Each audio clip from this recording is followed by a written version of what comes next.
Mga kabisnes naming minamahal, makikisuyo po kami. Naglalambing po kami sa inyo.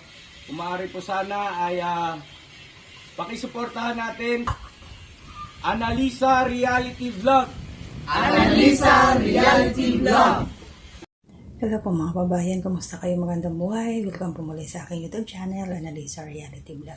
Blessed Sunday po. Diyan sa Pilipinas, alam ko magsisimba kayo, pero dito kami wala pong kanon. Sa loob lang talaga ng bahay.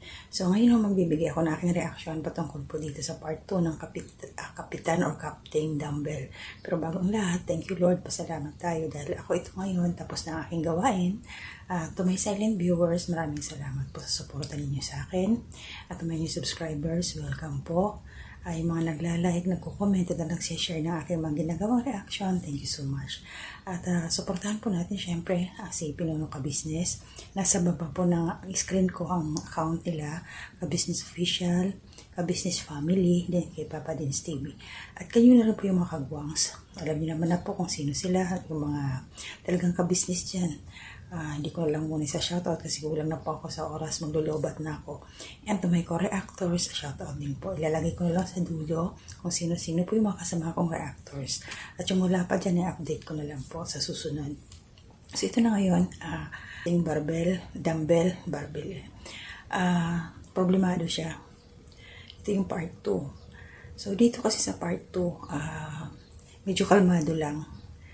Ito nga, nakauwi si ito si Kagwang Burnok, siya starring siya eh. Pag-uwi niya, yun. Ang galing ng pamilya niya nakita na si Mercedes, yung pamilya niya. Syempre, drama. Nagreklamo, nagalit si Mercedes kasi yung walang madalang makain eh. Ang dala dumbbell, barbell. So, ayun. Inilaga. Ay nako, Burnok. Captain Dumbbell. Mauubos na lang, mamumuti na lang ang buhok mo. Natin lahat. Hindi yan lalambot. Good vibes lang tayo doon.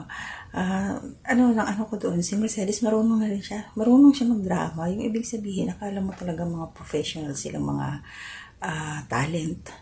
Diba? So, at saka dito yung lesson dito, yung kwento ni yung kay si Junjun. Nagkita sila ulit yung nang-snatch. Si Kagwang Boogie.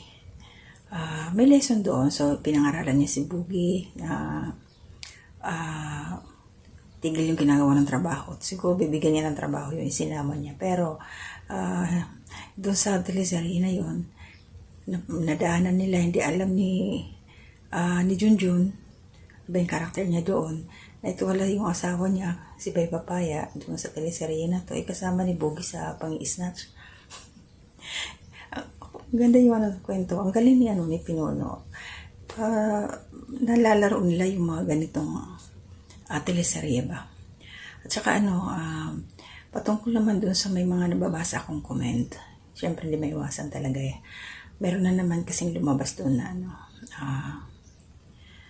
na naman to, kumbaga teleserye na lang, akala ba pang tulong. Ito yung sa akin, reaction ko lang, sariling opinion. Sa mga solid supporters ng Ka-Business, sana po maintindihan ninyo na yung mga cast na yan, yung mga talent ng Ka-Business, yung teleserye na to, na ginagawa ni Ka-Business, yung production nila, ay tinutulungan po yan ni Pinuno. Lahat sila, alam naman ho natin eh, hindi sila free. Nandiyan nagpapalabas sila teleserye. Alam naman natin na kada buwan meron yan. Diba? Tsaka malaking tulong din yan. Si Lito, ayan, si Libera. Si Tony. Isa yan sa tinutulungan ni Pinuno. Sana po buksan po natin yung ating isipan, yung mga nagsasabing, akala ko ba pagtulong, bakit ganito na naman, teleserye, ganun na lang, parang nakakawala ng ganang panoorin. Ikukumpara na naman doon sa mga malalaking mga vlogger na, si Pinuno Ka-Business. Nasa 485,000 pa lang ang kanyang subscriber ni Pinuno. Huwag natin siyang ikumpara doon sa iba. Saka may kanya-kanyang diskarte yan eh. Yung ginagawa ni Pinuno ngayon, supportahan ho natin kasi pag nandyan tayo nakasupport sa kanila, mas marami pa silang matutulungan. Siyempre, hindi naman po araw-araw, mamumudmud sila sa labas. So, itong teleserye na to, mayroon tayong makukuhang lesson.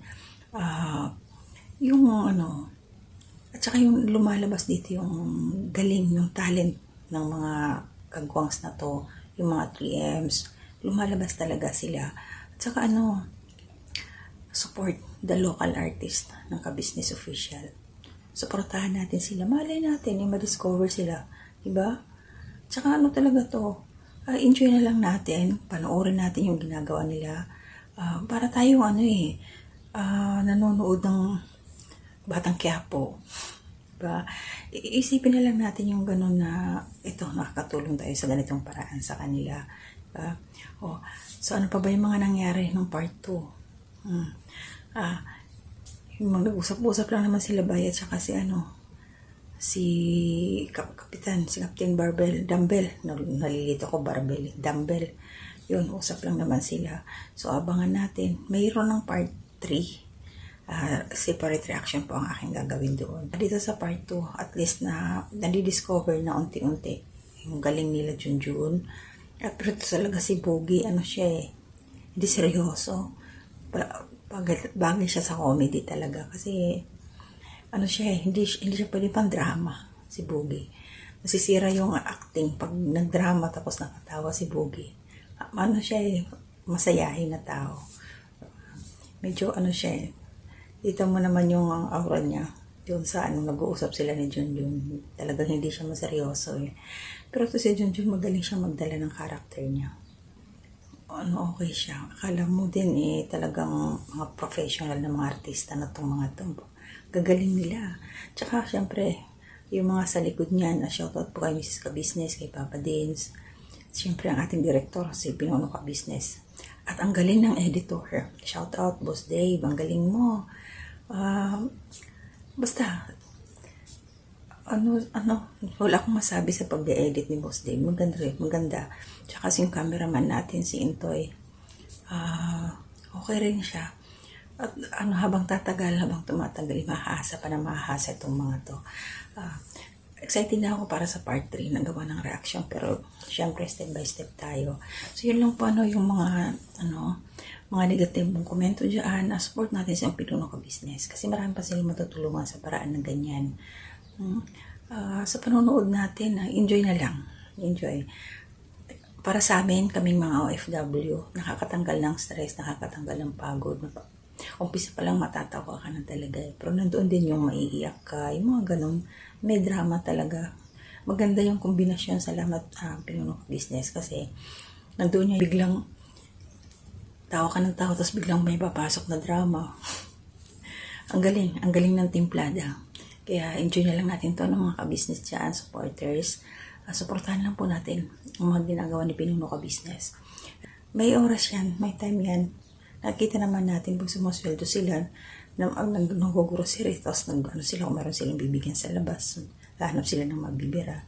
So, ganun lang yun. Kasi hindi naman pwedeng araw-araw, mamumudmud nga sila ng grasya. Di ba yun ang sabi ko? So, yun lang. Ito na muna ang aking reaction. Enjoy natin ang teleserye na to. So, mag-iingat po tayong lahat. So, shoutout ko lang po itong mga nariyan sa comment section. Itong araw lang na to, nung one day ago.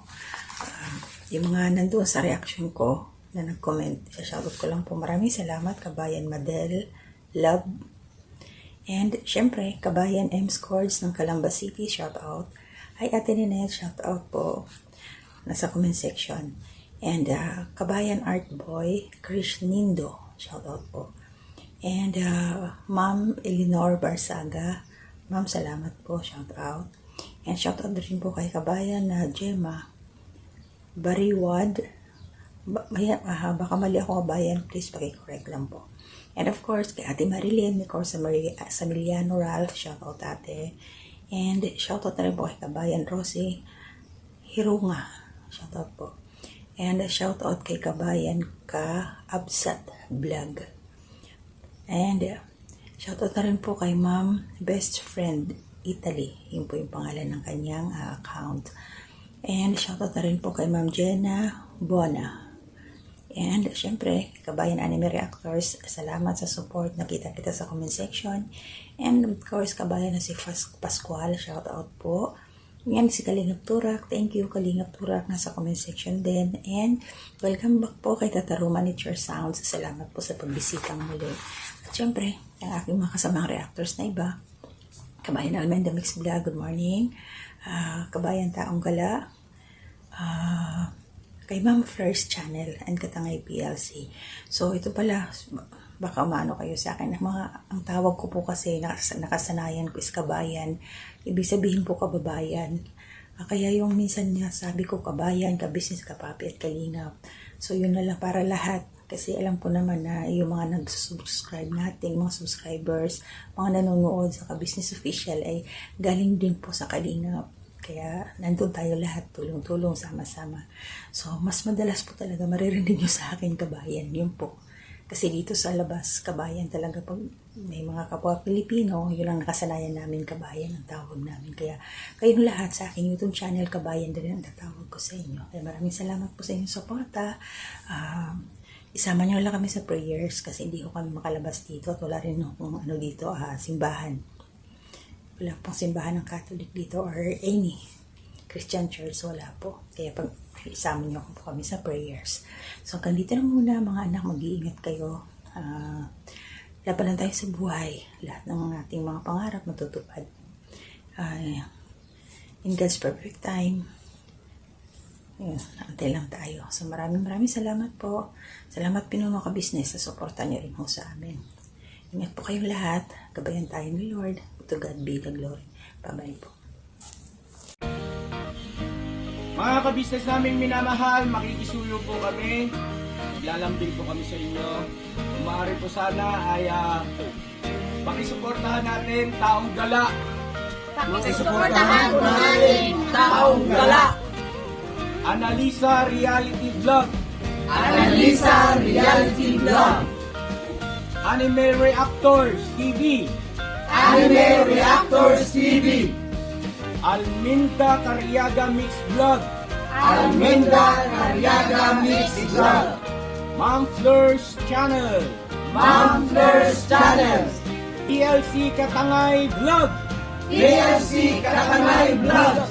Kalingap Turak. Kalingap Turak. Alright? Alright.